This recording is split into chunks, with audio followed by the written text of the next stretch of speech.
Halo Sobat Dunia Seribu Besar, semoga Sobat selalu diberi kesehatan, panjang umur, dan rizki yang melimpah, amin.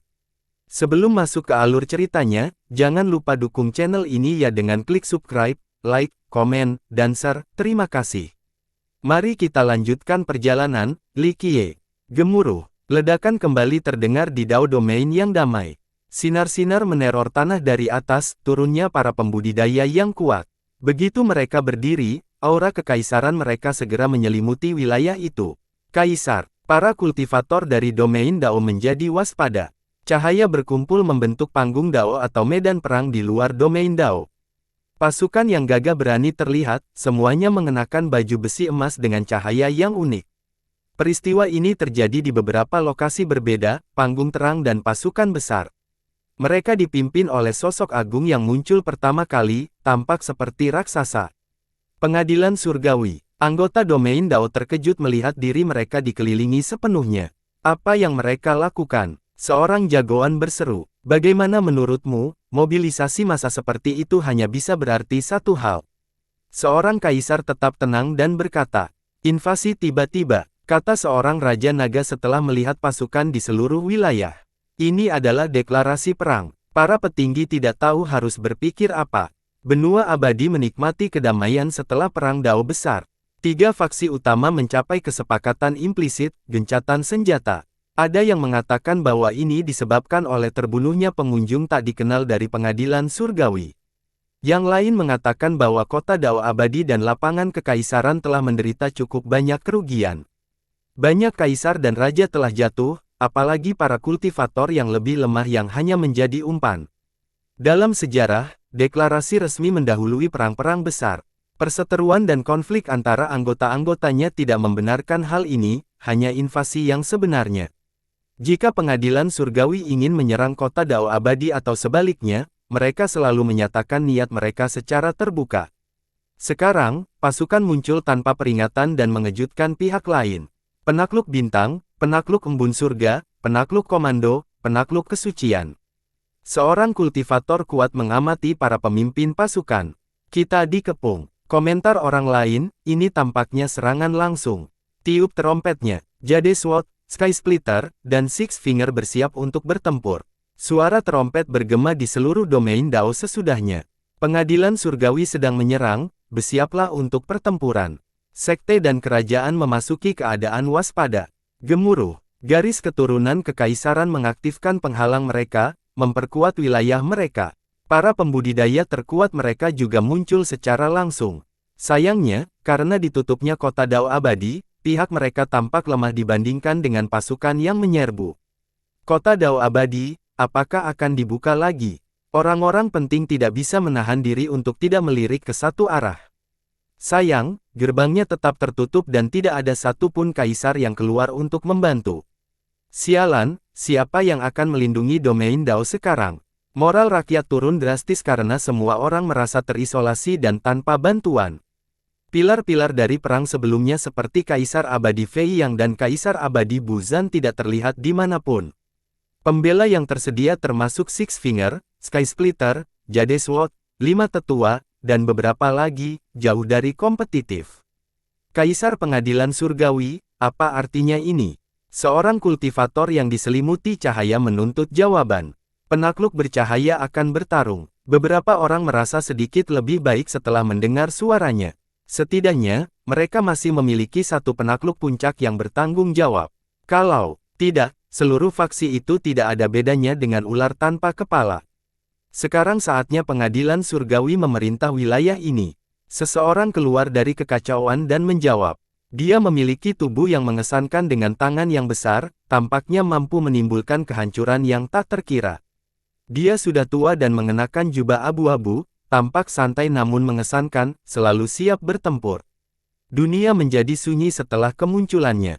Keberadaan lelaki tua itu sendiri menekan Dao Domain secara keseluruhan, tidak berbeda dengan Gunung Dewa.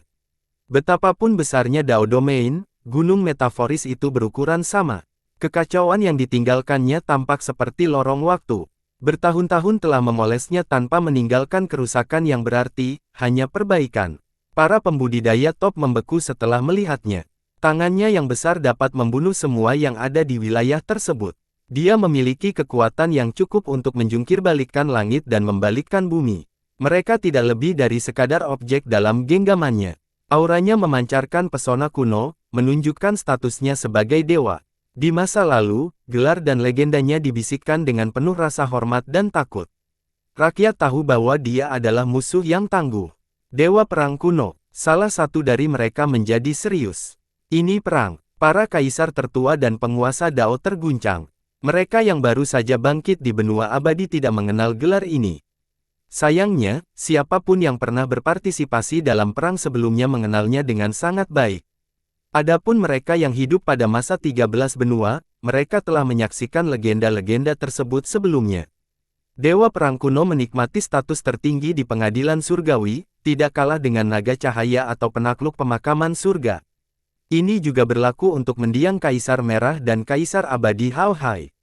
Ia menjabat sebagai salah satu dari sedikit pemimpin pengadilan surgawi, menjadi panglima tertinggi pasukannya. Ia berpartisipasi dalam pertempuran utama selama zaman abadi dan perang Dao besar. Kehadirannya dan skala invasi yang sangat besar menunjukkan bahwa rencana ini telah berlangsung lama.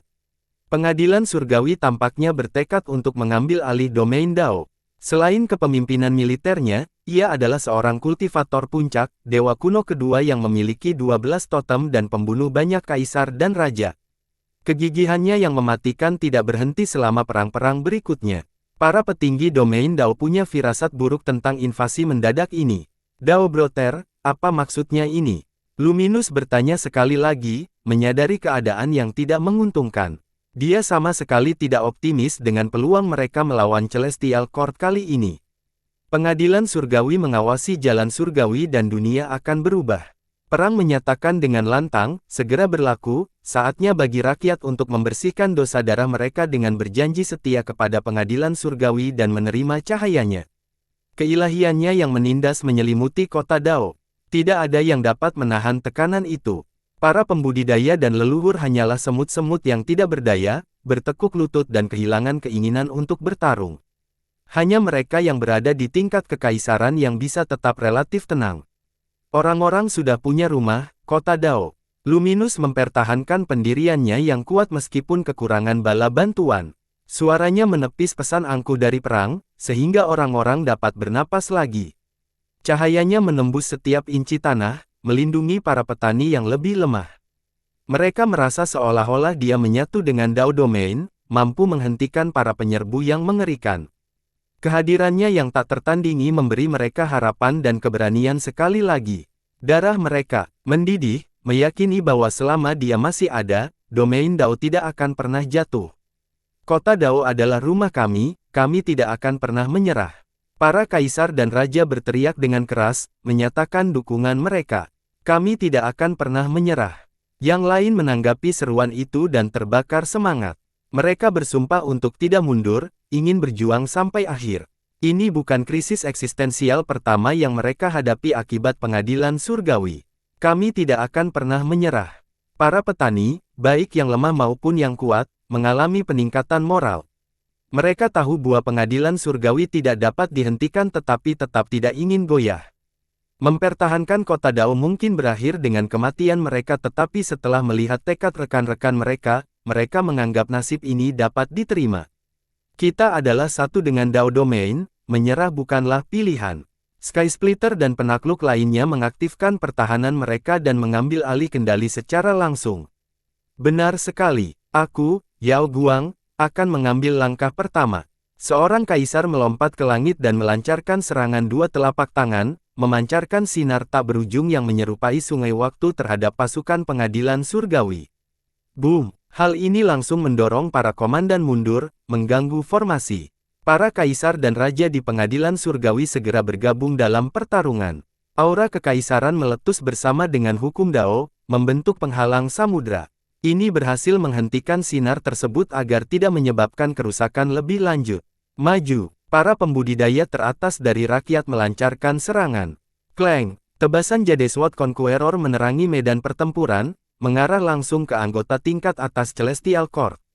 Ia melintasi udara dan meminjam kekuatan pedang yang tak terhitung jumlahnya di dekatnya, menelan segalanya dengan afinitas pedang. Percikan, serangan dahsyat itu menembus satu demi satu komandan. Boom! Rambut Sky Splitter Conqueror berkibar di udara saat ia memanggil portal di langit, memberi ruang bagi pusaran petir. Setiap sambaran petir menyerupai naga yang menari. Pusaran petir itu turun dan mengelilingi seluruh wilayah. Timewon Manor melepaskan 5 sinar ilahi. Sinar-sinar itu berputar di udara dan menjadi satu, gunung ilahi menghantam legiun di pinggiran. Para kaisar dan penakluk Dao Domain mengambil inisiatif untuk memulai perang yang mematikan, tanpa menunjukkan sedikit pun keraguan. Para komandan pengadilan surgawi tidak membuang waktu untuk menghentikan serangan yang menghancurkan itu demi mencegah jatuhnya korban yang tidak perlu. Cahaya menyilaukan meledak di seluruh Dao Domain. Aura kekaisaran merusak tatanan ruang dan waktu, perkembangan yang mengerikan bagi wilayah tersebut. Makhluk hidup gemetar ketakutan. Sebagian besar kultivator juga tidak memenuhi syarat untuk ikut bertarung karena mereka lumpuh di tanah. Beberapa bersembunyi di sekte mereka, menyadari bahwa berpartisipasi berarti kematian yang pasti. Gelombang kejut dari pertempuran ini dapat menghancurkan kerajaan dan miliaran manusia dalam sekejap mata. Para korban bahkan tidak akan tahu kaisar mana yang memberikan pukulan terakhir ke tanah mereka. Boom! Sebuah cahaya surgawi terwujud menjadi kenyataan dan memberkati para pejuang pengadilan surgawi dengan cahaya yang menyala-nyala, memberikan mereka kekuatan dan perlindungan. Dari sudut pandang manusia, mereka akan mengira bahwa bala tentara ini telah diberkati oleh surga. Ini adalah keuntungan terbesar pengadilan surgawi. Pengadilan ini dapat memberkati anggotanya melalui dimensi yang tak terhitung jumlahnya karena merupakan harta yang mirip dengan kota Dao abadi.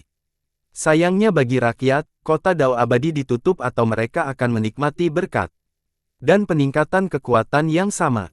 Hal itu pernah terjadi di masa lalu ketika Kaisar Abadi Rakyat belajar cara mengendalikan kota Dao abadi. Ledakan, peningkatan kekuatan pasukan Celestial Court secara tiba-tiba terlalu berat bagi para pembela meskipun mereka sudah berusaha sekuat tenaga. Aktifkan jalur barat. Luminous menyadari hal ini dan meraung keras. Namun, tidak ada perubahan sama sekali. Semua orang melihat ke arah barat dan tidak melihat reaksi apapun dari tepi barat kekaisaran. Penghalangnya diaktifkan sepenuhnya dan menyerupai cangkang, menghalangi orang lain melihat klan. Perlu diingat bahwa petarung terkuat dari Dao Domain telah meninggalkan klan dan kerajaan mereka untuk bergabung di garis depan. Namun, klan terkuat tidak berpartisipasi sama sekali, sebuah perbedaan yang jelas dari sejarah mereka yang gemilang. Mereka telah berperang melawan Celestial Court dalam beberapa peperangan. Banyak yang percaya bahwa selama klan ini ada, garis barat tidak akan pernah bisa ditembus. Hari ini, mereka tidak bergabung di garis depan untuk menghadapi musuh bebuyutan mereka. Tidak ada satupun anggota klan yang terlihat, hanya keheningan. Belum lama ini, banyak orang mengira bahwa tepi barat kekaisaran telah menjadi penguasa domain Dao karena para pembudidaya perkasa dan 9 legiunnya. Garis barat akan menjadi yang paling sulit ditembus. Mengapa tidak didirikan pada saat yang genting ini? Di mana para kaisar dan raja naga di tepi barat? Moral para petinggi anjlok setelah melihat ini. Apa yang coba dilakukan tepi barat? Ketidakaktifan mereka membuat wilayah barat kota Dao sepenuhnya terekspos. Pasukan terdekat dari pengadilan surgawi dapat maju kapan saja. Apakah mereka tetap netral? Beberapa pembudidaya merasa putus asa setelah melihat ini. Mungkin mereka sudah bergabung dengan Celestial Court. Beberapa orang geram melihat kejadian ini. Saat semua orang bekerja sama untuk bertarung sampai mati, klan terkuat di Dao Domain tetap menyendiri. Yang lain tidak punya pilihan selain memikirkan skenario terburuk. Lagi pula, ini bukan hal yang baru. Orang-orang telah berganti pihak sejak dimulainya perang zaman kuno. Mereka mungkin hanya berusaha mempertahankan pasukan mereka, hanya berfokus pada kelangsungan hidup di masa depan. Beberapa orang tidak ingin berpikir buruk tentang West Bank, klan yang telah kehilangan banyak anggota saat melawan Celestial Court di masa lalu. Tidak mungkin mereka akan mengaku setia kepada musuh bebuyutan mereka. Aktifkan. Luminous meraung lagi dan melepaskan cahaya yang bersinar. Karena West Bank tidak menjawab panggilan, dia tidak punya pilihan selain menggunakan kekuatannya untuk mengaktifkan pertahanan Dao Domain. Kekuatannya yang luar biasa menyebabkan ledakan dan dengungan terus-menerus. Aliran energi mengalir ke seluruh Dao Domain dan menciptakan rune Dao. Boom! Penghalang dan tembok muncul di garis barat. Sebagai penakluk terkuat domain Dao dan salah satu yang terhebat dalam sejarah, Luminous memiliki kendali atas pertahanan kota. Mereka dibangun di masa lalu, satu lapis demi menghentikan Celestial Court. Luminous sendiri tidak dapat sepenuhnya memanfaatkan pertahanan ini dibandingkan dengan aliansi di dalam Immortal Dao City. Meskipun demikian, itu masih lebih baik daripada tidak sama sekali. Boom! Dewa Perang Kuno segera menyerang dengan tebasan telapak tangan yang menekan. Gerakan ini sendiri dapat membunuh beberapa kaisar dan raja. Telapak tangan yang seperti kapak itu membelah segalanya. Luminous meraung dan menjadi cemerlang, memanggil buah Dao primordialnya. Ia terbang ke udara dan melepaskan sejumlah besar energi primordial, menumbuhkan pohon anima di dalamnya. Ini memungkinkannya menghentikan tebasan telapak tangan. Dari War, tidak buruk sama sekali, buah ini. Perang tidak berani meremehkan musuh, penakluk puncak dengan buah primordial. Boom! Semangat tempur War melonjak dan dia berubah menjadi dewa gila. Otot-ototnya menonjol keluar dan arus petir mengalir di sekelilingnya. Totem-totemnya muncul dan berubah menjadi kerajaan besar. Penduduknya yang seperti dewa memberinya kekuatan yang tak terbatas. Terlebih lagi, cahaya surgawi dari atas memberkatinya dan memberinya baju zirah cahaya yang tidak dapat dihancurkan. Harta karun surgawi ini, Luminous berkomentar dengan rasa iri. Dia juga bisa menikmati berkah serupa dari kota Dao abadi. Hancurkan, perang kembali menyerang dalam kondisinya yang berdaya. Kekuatan Dao yang tak terbatas menyerbu ke arah Luminous. Maju, cahaya Luminous menjadi menyilaukan. Dunia bergetar saat ia mengumpulkan sinar yang tak terhitung jumlahnya untuk menempa tombak bercahaya dengan energi yang berderak. Dengan tombak yang melintasi 9 cakrawala, ia dapat menahan serangan 1000 kaisar dan dewa. Gemuruh, dia menangkis pukulan dahsyat dari perang. Ledakan yang memekakkan telinga terjadi akibat dampak serangan tersebut. Banyak puncak gunung hancur dan banyak makhluk hidup menghilang dari dunia tanpa menyadari apa yang sedang terjadi. Setelah ledakan yang mengerikan, War dan Luminous membawa pertempuran mereka keluar angkasa. Setiap gerakan menghancurkan satu bintang demi satu bintang dengan cara yang mengerikan. Luminous tidak perlu khawatir tentang hal lain, termasuk mempertahankan penghalang di kota. Lagi pula, lawannya adalah dewa kuno yang ditakuti, yang prospeknya saja sudah mengerikan, belum lagi berkat dari pengadilan surgawi. Dialah satu-satunya yang saat ini memiliki kesempatan. Hahaha, anjing-anjing dari pengadilan surgawi menggonggong lagi. Tawa datang dari kota Dao dan dapat didengar dengan jelas dari mana saja. Suaranya mendominasi dan jelas menampilkan penghinaan terhadap pengadilan surgawi. Ledakan, orang itu turun, tidak memiliki tubuh yang mengesankan seperti dewa perang kuno. Meski begitu, dia tetap menyerupai gunung yang tidak tergoyahkan. Alih-alih memancarkan aura berkekuatan atau keilahian, dia memiliki semangat bertarung yang tak terbatas. Semua orang tahu bahwa ia siap bertarung sampai akhir. Tidak ada yang benar-benar dapat mengalahkannya karena ia akan bangkit kembali setiap saat. Semangatnya tak terpadamkan, bahkan kematian pun tidak dapat dihentikan. Dewa Perang Dao, Tuan.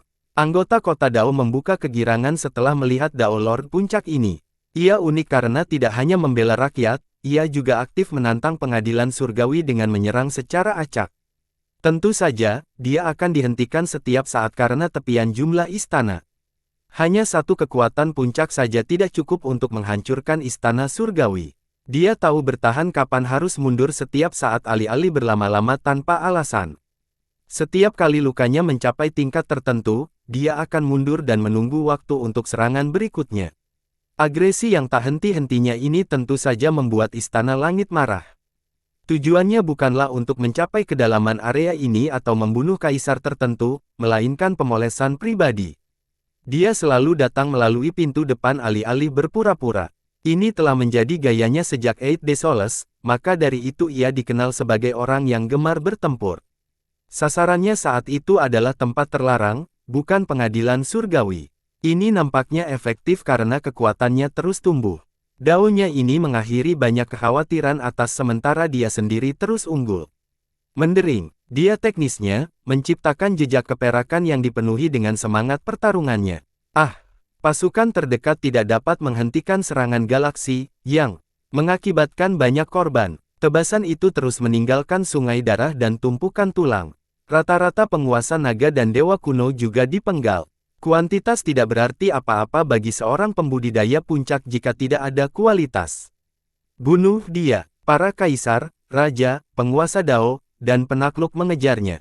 Aura kekuasaan mereka meledak saat mereka mengeluarkan senjata ampuh untuk membunuh. Ledakan. Dewa perang tetap tak terhentikan dan menembus dada sang penakluk, menghancurkan buah Dao miliknya. Siapapun yang buah daunnya hancur akan mati. Namun, kekuatan berkah di sekitar sang penakluk menunda takdirnya yang sebenarnya kembali ke pengadilan surgawi dalam sekejap mata. Fenomena ini menunjukkan betapa ajaibnya perpecahan ini. Para kekuatan biasa dapat dilenyapkan dalam sekejap mata. Tidak ada yang dapat menyelamatkan mereka saat itu. Hal ini juga berlaku bagi beberapa penguasa naga dan dewa kuno. Kaisar dan sejenisnya lebih tangguh. Selama masih ada sedikit kehidupan yang tersisa, mereka akan diselamatkan oleh berkat tersebut. Pengadilan surgawi, betapa berharganya, itu akan menjadi milikku suatu hari nanti. Dewa perang tertawa saat melawan 5 kekhawatiran top lainnya pada saat yang sama, serangannya menjadi semakin ganas. Semangat pertempurannya menular pada sekutu-sekutunya yang tengah ditekan mundur oleh pasukan-pasukan besar akibat runtuhnya penghalang di sekitar kota Dao. Mereka bangkit dengan berani dan terus maju, ingin mempertahankan posisi mereka.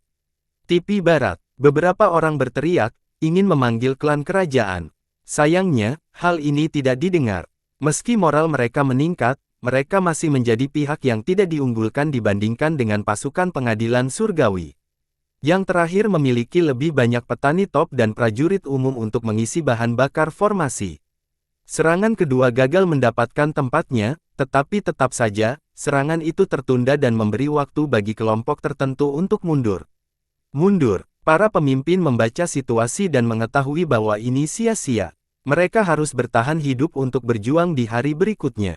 Saat para petarung hebat bertempur melawan pasukan, para junior mereka malah mundur ke sekte mereka alih-alih bertahan di garis depan. Bahkan jika Dao Domain jatuh hari ini, mereka selalu dapat merebutnya kembali di masa mendatang. Ini adalah pelajaran dari perang zaman kuno.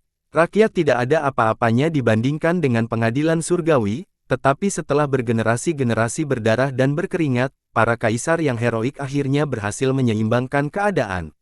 Di sisi lain, pedang Dewa Perang Dao Lord tidak dapat dihentikan.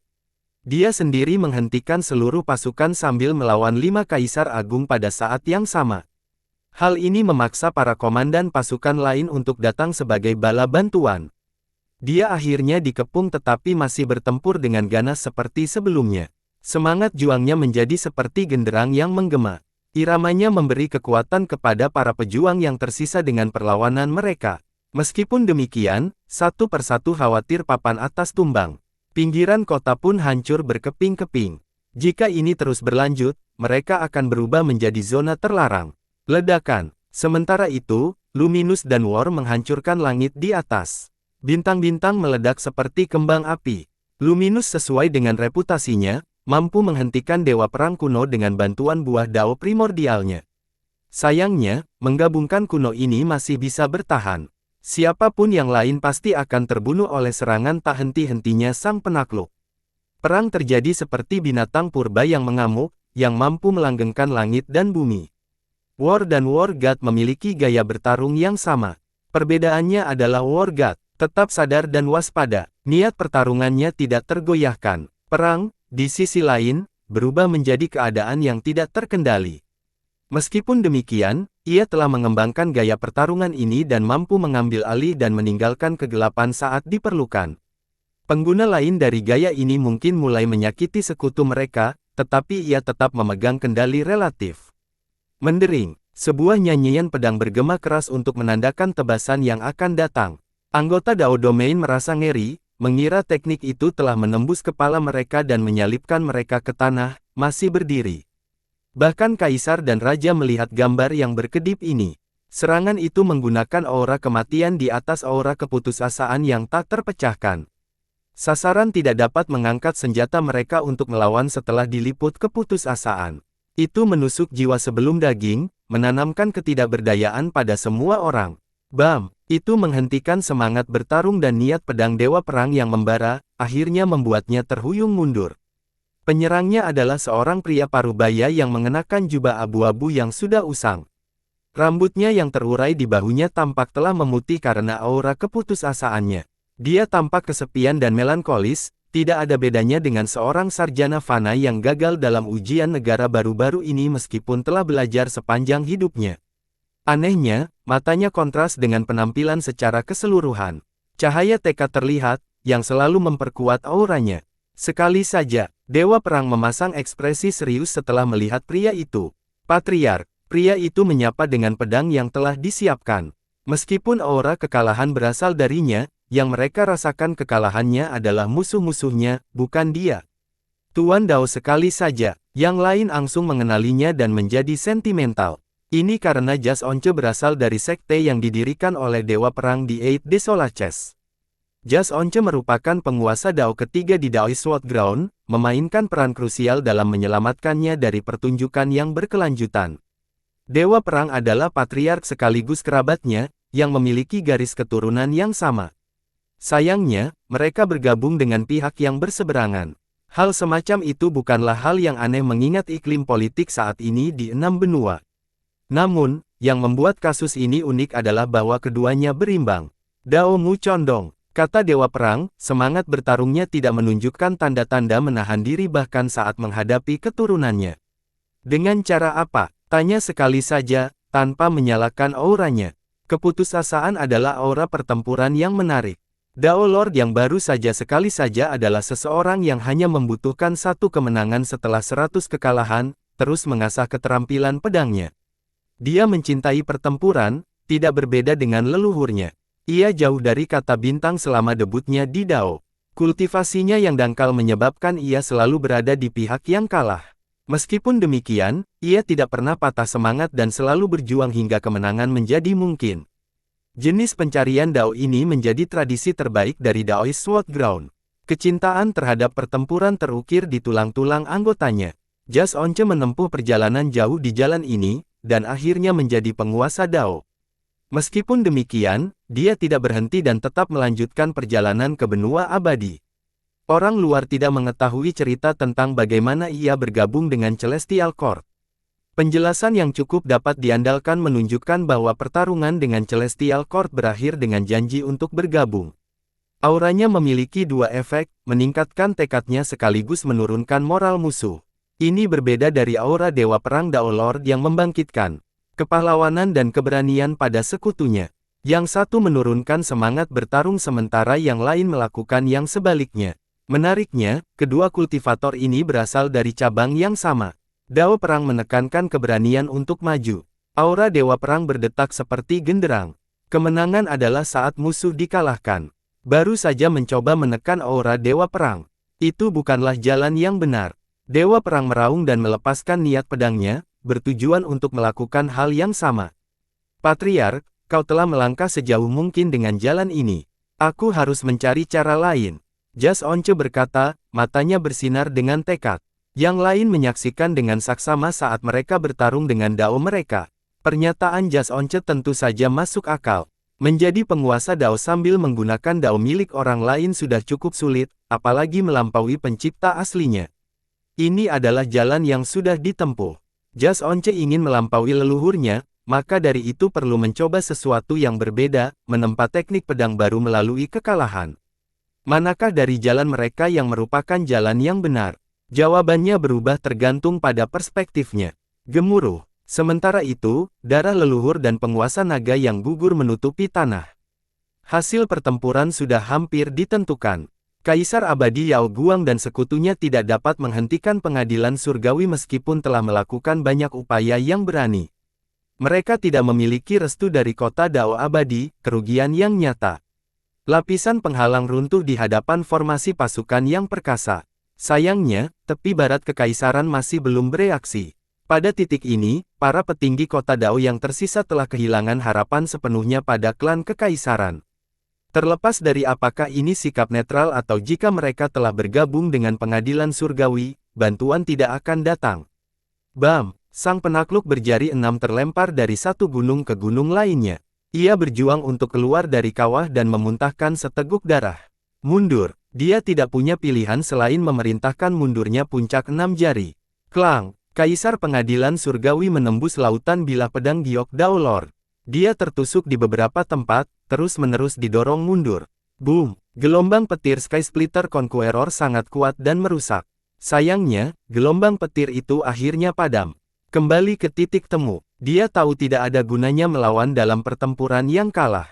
Menuju perbatasan penting. Portal Dao muncul di sekitar kerajaan dan sekte di kota Dao. Para pembudidaya mulai mundur menuju perbatasan Dao sementara para kaisar bertempur untuk mengulur waktu. Sementara itu, pasukan bergerak maju melewati penghalang yang runtuh. Cahaya turun dan meninggalkan tanda khusus Celestial Court di daratan, menguasai wilayah. Kaisar dan penguasa Dao hanya bisa menyaksikan sekte dan kerajaan mereka direbut. Sayangnya, mereka tidak berdaya menghentikan proses tersebut tanpa bantuan kota Dao abadi. Pertempuran sudah cukup mengerikan dan pengadilan surgawi masih memiliki kultivator puncak lainnya. Boom! Luminus mengumpulkan semua lampu di dekatnya untuk menghentikan perang dan sinar penekan yang berasal dari pengadilan surgawi. Dia menerangi seluruh dunia, sebuah bukti dari gelarnya. Mundur ke perbatasan penting. Dia menahan serangan itu sambil terus bergerak mundur sebelum berteriak. Para pejuang yang tersisa mendengar perintahnya. Siapapun yang memiliki cukup kekuatan untuk berlari segera menuju ke arah itu. Kota Dao telah jatuh. Para pembelanya meninggalkan medan perang dan berlari ke Momentous Frontier. Kaisar dan Raja Naga tidak menganggap kekalahan dan kekalahan sebagai hal yang memalukan, apalagi bagi para kultivator biasa. Kematian tidak ada artinya dalam kasus ini. Hal yang terhormat untuk dilakukan adalah hidup dan berjuang di hari berikutnya, sebuah pelajaran dari perang zaman kuno. Dulu, mereka punya dua pilihan setelah kalah. Yang pertama adalah Imperial West Bank karena garis pertahanannya yang luar biasa. Mereka memiliki cukup sumber daya dan kekuatan dari para pembudidayanya untuk melawan pasukan. Sayangnya, ini bukan pilihan saat ini.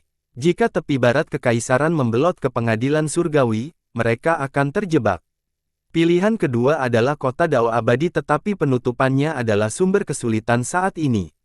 Sedangkan untuk Imperial Field, jaraknya terlalu jauh untuk dijadikan pilihan penarikan massal.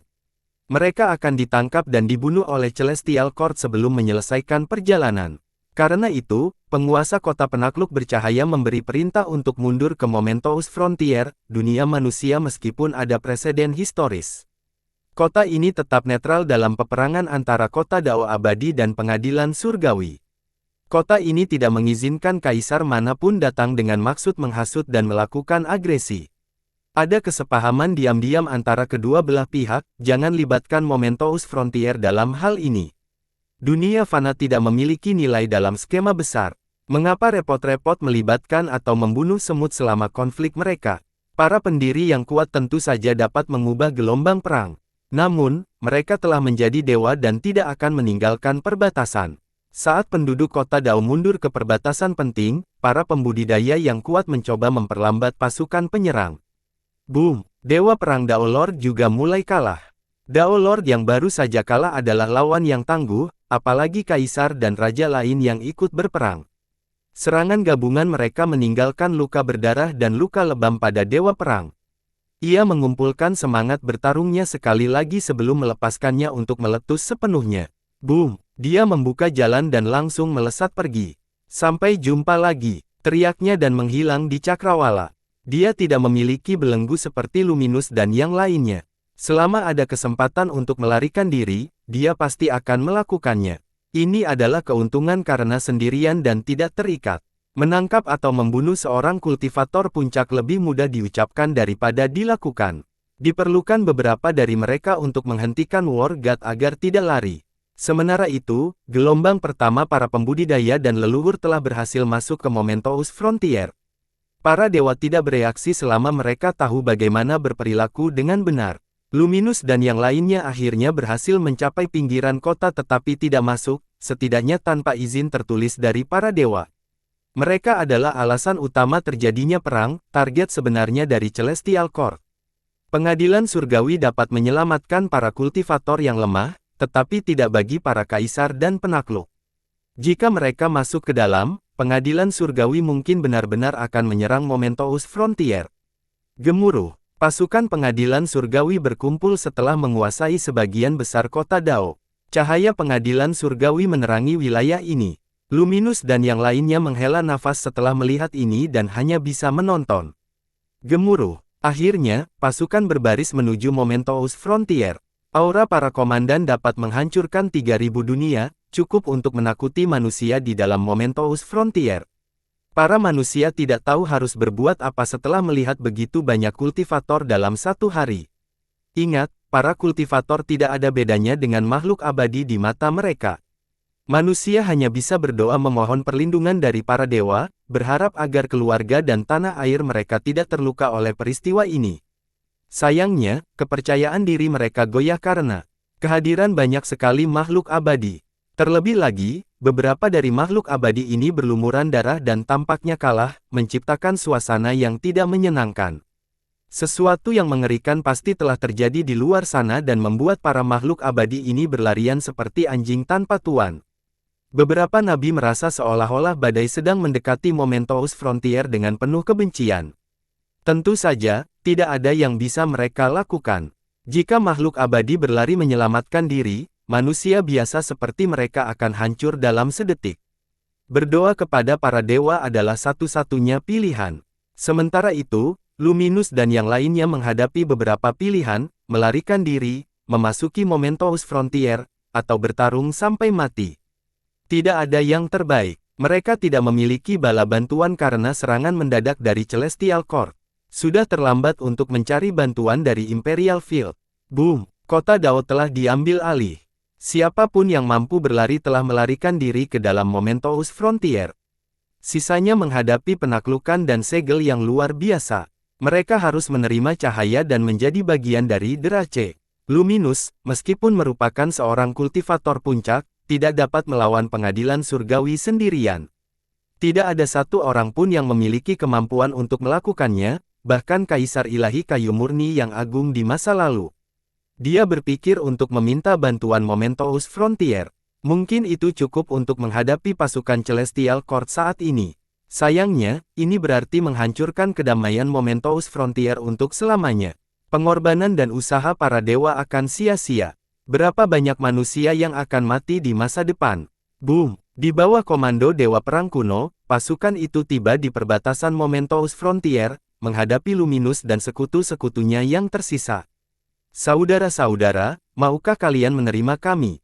Luminus tidak punya pilihan selain menggunakan pilihan terakhir ini. Mereka bisa saja berlari ke dalam, tetapi itu akan menjadi tindakan tidak hormat yang terang-terangan, yang berujung pada permusuhan.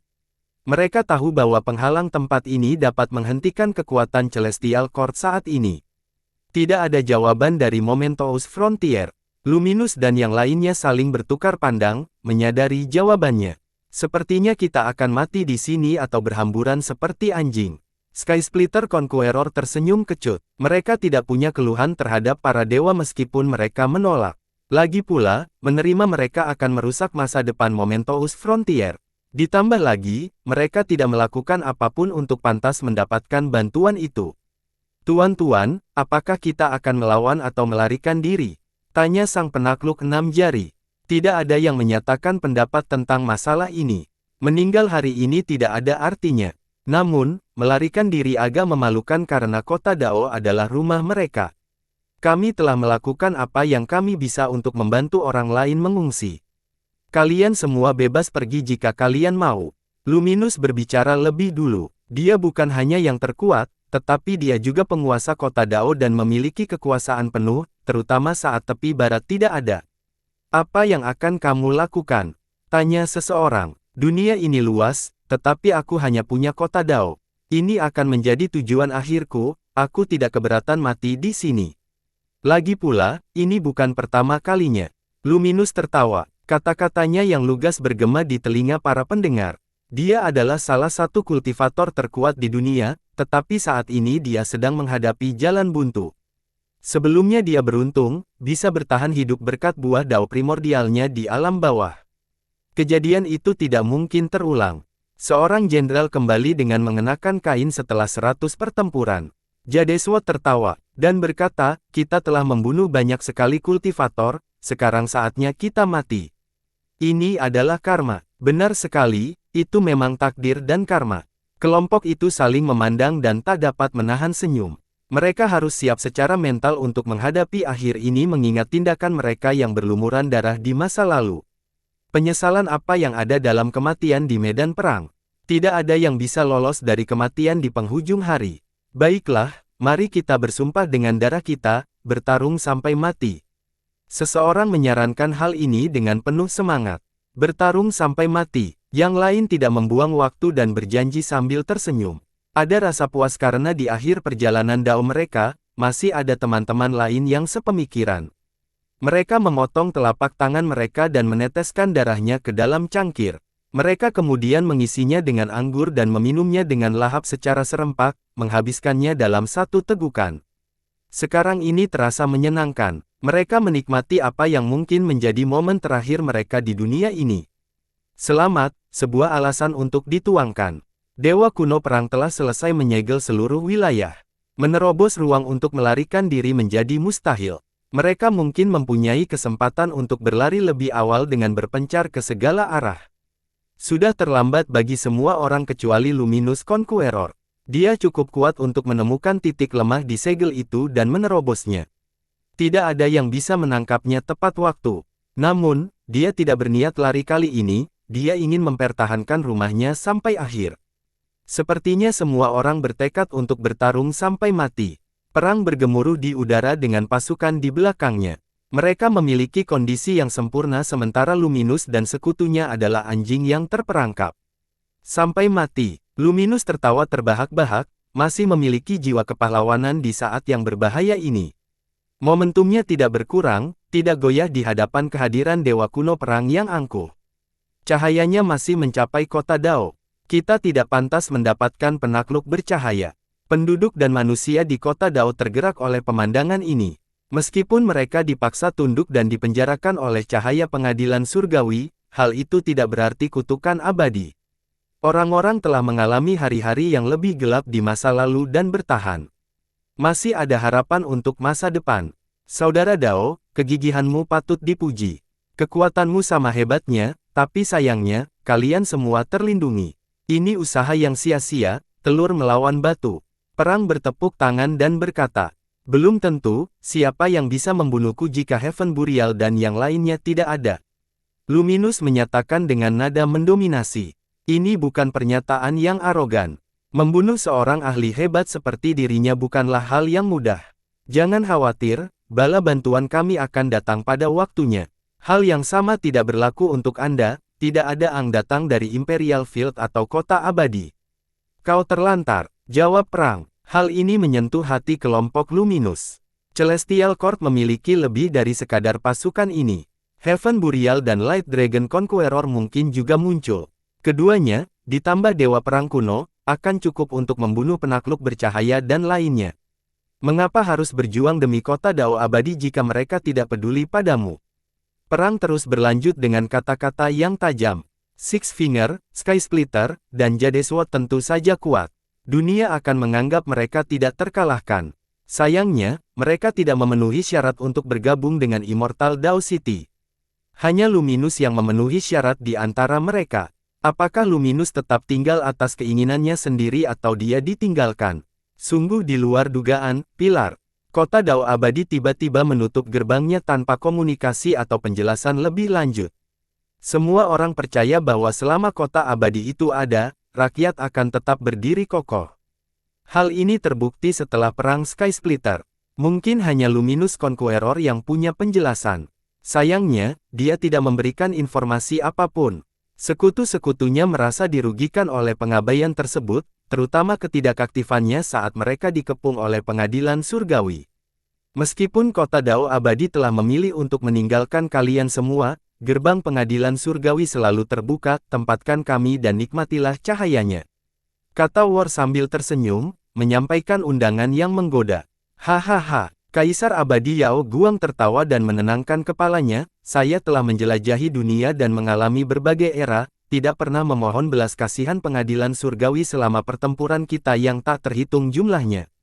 Kaisar Abadi tidak abadi, jadi bagaimana jika aku mati hari ini? Kata-katanya yang menyentuh hati menggugah sekutu-sekutunya. Bersambung.